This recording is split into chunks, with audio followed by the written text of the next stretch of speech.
నమస్తే, welcome to DD9 వార్త. Right, ఈరోజు రెండు తెలుగు రాష్ట్రాల్లో ఉన్న రెండు ప్రాంతీయ పార్టీల గురించి మాట్లాడుకోవాలి. రెండు తెలుగు రాష్ట్రాల్లో రెండు ప్రాంతీయ పార్టీలలో సేమ్ ఒకే ఇష్యూ, అన్నలతో విభేదించి పార్టీ నుంచి బయటకెళ్ళి సొంత కుంపటి పెట్టుకునే ప్రయత్నం. సో రెండు సేమే. ఇటు ఏపీలో వైఎస్ఆర్సీపీని విభేదించి కీలకమైన మెంబర్ అయితే అటు వైఎస్ఆర్సీపీలో ఉన్న వైఎస్ షర్మిల అటు అధికారం కోసం ముందుకు వస్తుందని చెప్పేసి అటు అన్న బయటకు చూసేయడం. సేమ్ అదే బీఆర్ఎస్ పార్టీలో సేమ్ జరిగింది. ఇటు అధికారం కోసం నాకు పోటీ వస్తుంది, లేకపోతే అరెస్ట్ పోటీ వస్తుందనే నేపథ్యంలో తన కవితను కూడా బయటకు పంపించడం జరిగింది. దానికి సంబంధించిన పూర్తి ఆర్టికల్ స్పెషల్గా ఈరోజు DD9 వార్తలో వచ్చింది. ఒకసారి దాని గురించి తెలుసుకునే ప్రయత్నం. అంటే దాదాపు వీళ్ళ ఇద్దరు స్టోరీలు సేమ్ ఉన్నాయి. ఏనో ఒకటో రెండో అటు ఇటు ఉన్నాయి కానీ సేమ్ ఉన్నాయి. ఒకసారి చదువుదామా?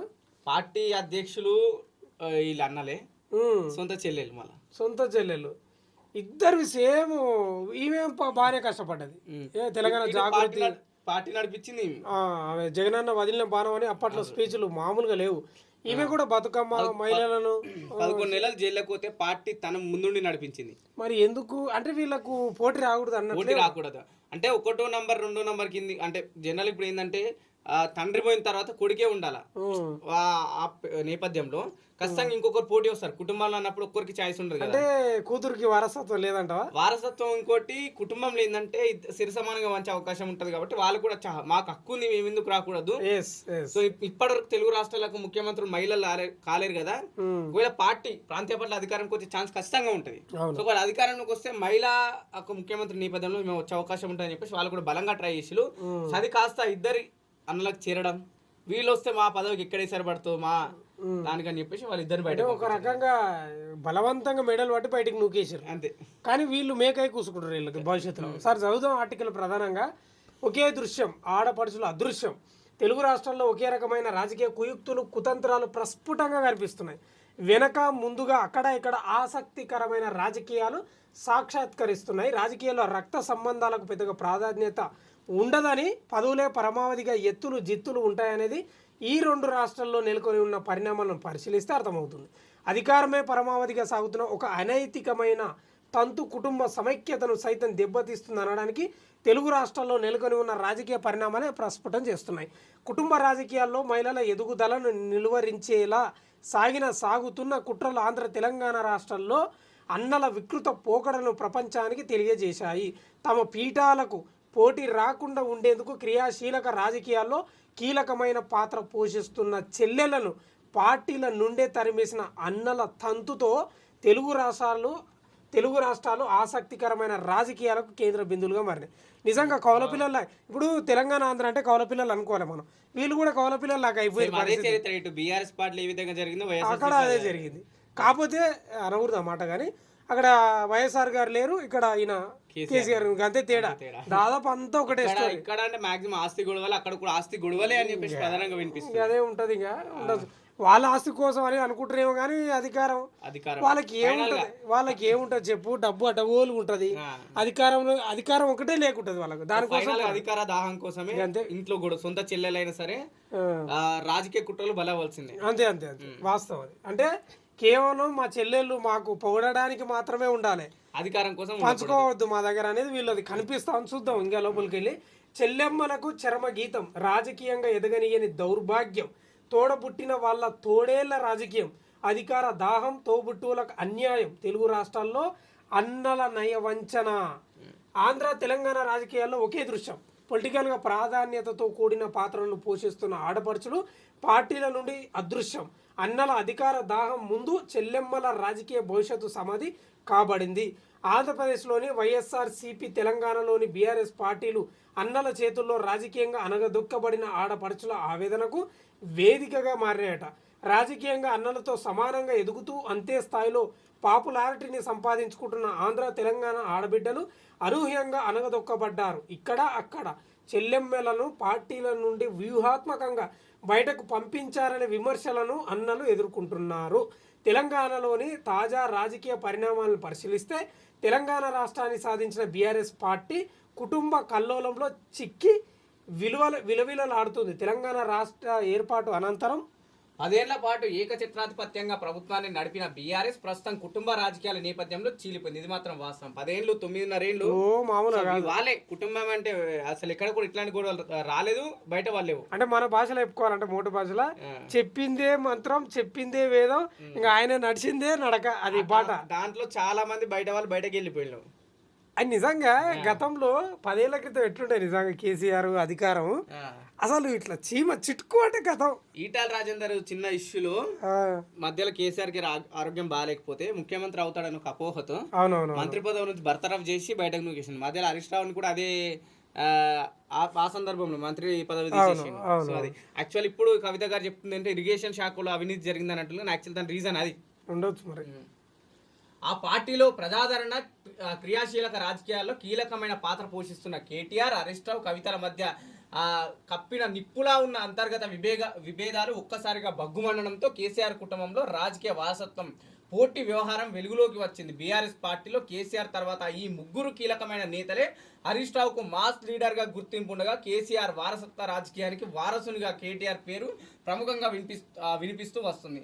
మరోవైపు తెలంగాణ ఉద్యమంలో ఒక మహిళగా కీలకమైన పాత్ర పోషించి కవితకు సైతం హరీష్ రావు కేటీఆర్లకు తీసిపోని విధంగా ప్రజాదరణ ఉంది. జాగృతి పేరుతో బతుకమ్మ ఉత్సవాలకు ఒక బ్రాండ్ను తెచ్చిన వ్యక్తిగా కవిత తెలంగాణ వ్యాప్తంగా సుపరిచితమైన నాయకురాలు. వీరి ముగ్గురికి ఒకే స్థాయి ఇమేజ్ ఉండడంతో ఎవరికి వారే పార్టీలో తమ సుప్రీంగా ఉండాలని ఆశిస్తూ వస్తున్నారు. ఈ క్రమంలో కేసీఆర్ కుమారుడుగా కేటీఆర్ను ఆయన తర్వాత సీఎం అయ్యే అవకాశం ఉందని ప్రచారం. ఆ దిశగా కేటీఆర్కి ఇస్తున్న ఇంపార్టెన్స్ కవిత, హరీష్ రావు అభిమానుల్లో నిరసనలకు కారణమైంది.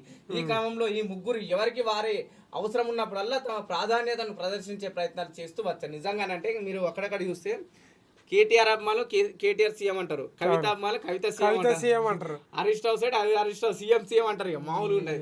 సో ఇంకా పూర్తిగా ఆ రెండో పేజీలు ఉంది, దాని గురించి ఇంకా మాట్లాడుకునే ప్రయత్నం చేద్దాం. ఎవరికి వాళ్ళు సీఎంలు అనుకొని వీళ్ళని కొట్టుకున్నారు. ఆ శత్రువులను కొడతలేరు, ఇప్పుడు వీళ్ళని కొట్టుకొని వస్తున్నారు. ఓ ఇంటర్వ్యూలో తనకు ముఖ్యమంత్రి కావాలని ఆశ ఉందని ఇచ్చిన స్టేట్మెంట్ కల్వకుంట్ల ఆ శిబిరంలో కల్లోలానికి దారితీసింది. 2019లో కవిత ఓటమి, 2020 కోట్ల లిక్కర్ స్కామ్లో ఆమె జైలుకు వెళ్లడం వంటి పరిణామాలు కవిత ఇమేజ్ని కొంతమేరకు డ్యామేజ్ చేశాయి. అయితే కవిత జైలుకు వెళ్లే సమయంలో వచ్చిన తర్వాత కూడా కుటుంబంలో ఆమె పట్ల కొంత నిర్లిపరమైన ధోరణి నెలకొంది. అంటే నిజంగానే కవిత ఎప్పుడైతే జైలుకి వెళ్ళిన తర్వాత కొద్ది ఇంపార్టెన్స్ తగ్గిందా మీకు? సో అప్పుడు అప్పటి నుంచి ఆమె నిరసన గలాన్ని బలంగా వినిపించింది. అవును, వాస్తవంగా కూడా బీఆర్ఎస్ పార్టీకి పెద్ద దెబ్బ అది. ఎందుకంటే ఒక ఆడబిడ్డ లిక్కర్ స్కామ్ లో ఉండడం ఏందనేది ప్రతిపక్షాలు బలంగా ప్రచారం చేయడం కూడా కొంప కొల్లేరు అయిపోయింది. దాంతో పాటు బీఆర్ఎస్ పార్టీ వాళ్ళు కూడా ఇక్కడ కూడా బలమైన కౌంటర్ ఇవ్వలేదు. సో అది ఇబ్బందిగా మారింది.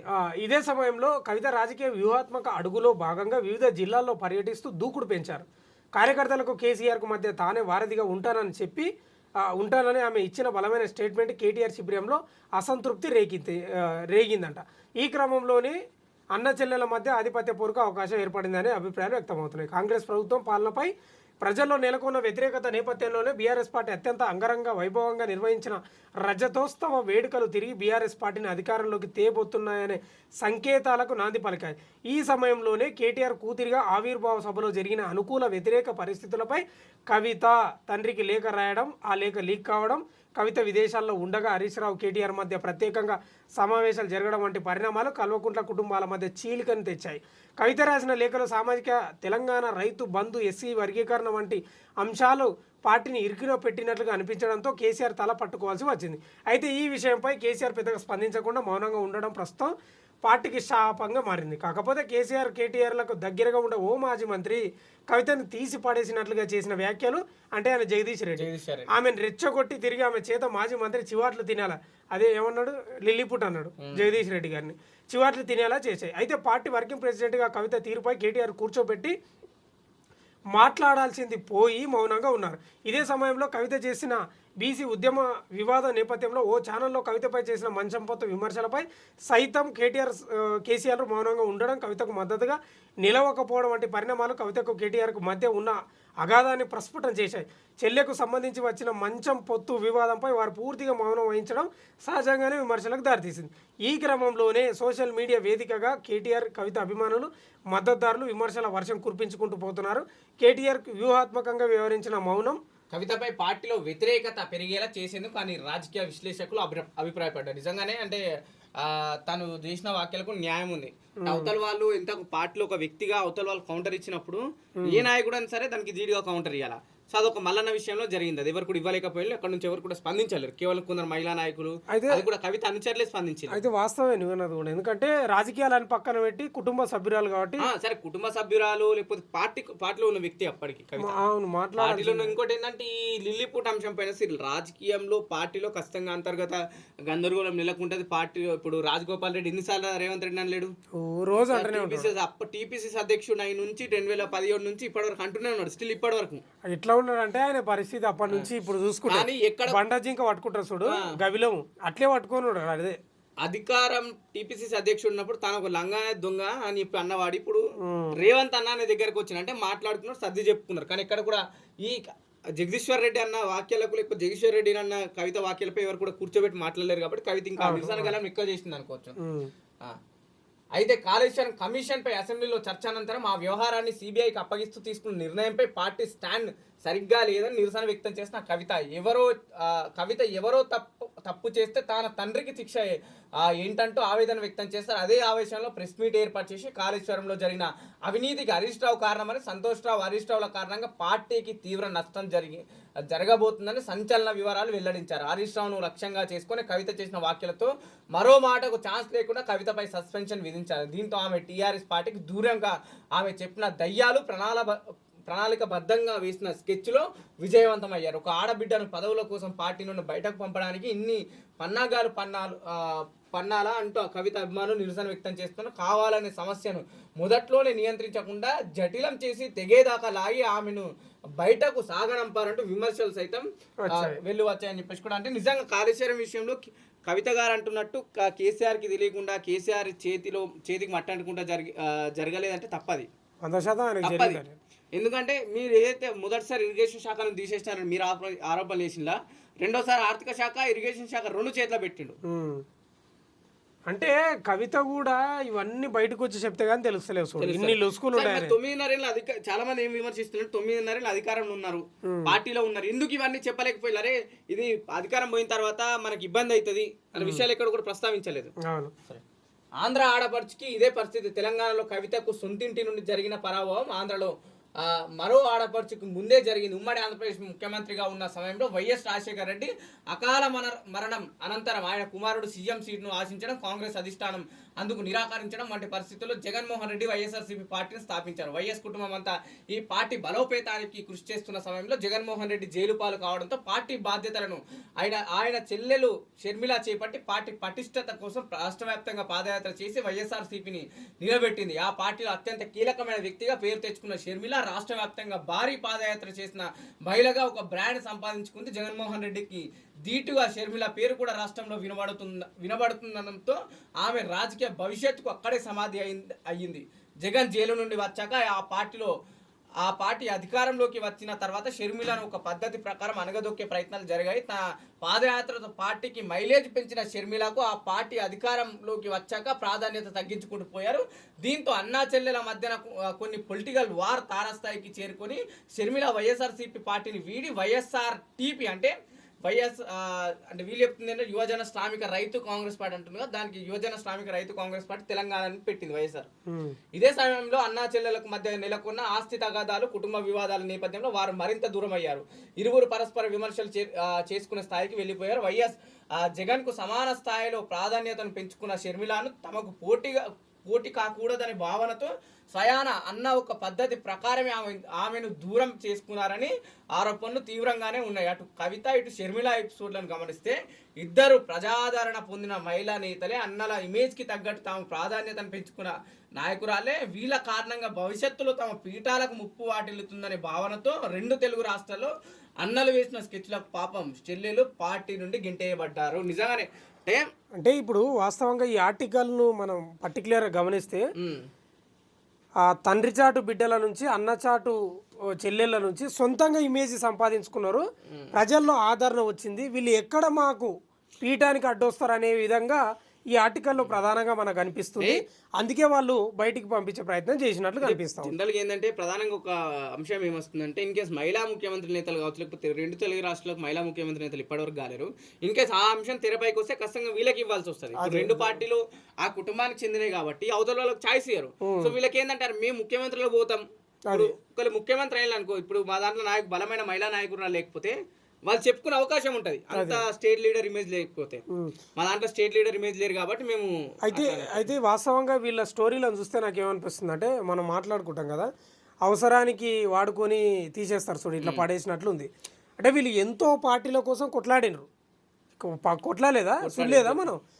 వీళ్ళని ఈ రోజు బయటికి పంపించడం అనేది నిజంగా వాళ్ళ అభిమానులు కూడా బాధపడుతున్నారు. కొంతవరకు వాళ్ళు సొంతం కూడా బాధపడ్డారు. కవిత ప్రెస్ మీట్ పెట్టిన దాంట్లో తను ఫస్ట్ పార్టీ సస్పెండ్ చేసిన తర్వాత తను బయటకు సస్పెన్షన్ చేసిన తర్వాత తను రాజీనామా చేసింది. కానీ భవిష్యత్తులో ఒకటైతే అనుకోగలగాలి మనం, ఏదంటే షర్మిల జగన్ కు ప్రత్యర్థి అవుతుంది.